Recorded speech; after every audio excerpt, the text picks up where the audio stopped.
মোৰ খুব ভাল লাগিছে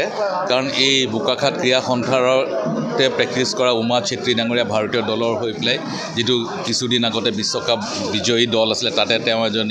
এগৰাকী সদস্য আছিলে চ' বোকাখাটৰ কাৰণে যথেষ্ট নাম কঢ়িয়াই আনিছে বোকাখাটৰ লগতে সমগ্ৰ অসম তথা উত্তৰ পূৰ্বাঞ্চলৰ কাৰণে উমা চেত্ৰী এগৰাকী ডাঙৰ খেলুৱৈ হৈ উঠিলে আৰু ফলত নতুন চাম খেলুৱৈয়ে উমা চেত্ৰীক অনুকৰণ কৰি যাতে আগন্তুক দিনত আৰু আগবাঢ়ি যাব পাৰে তাৰ কাৰণে উমা চেত্ৰীৰ যিটো অৱদান সেই অৱদান সদায় চিৰস্মৰণীয় হৈ থাকিব তাৰ লগতে আজি ইয়াতে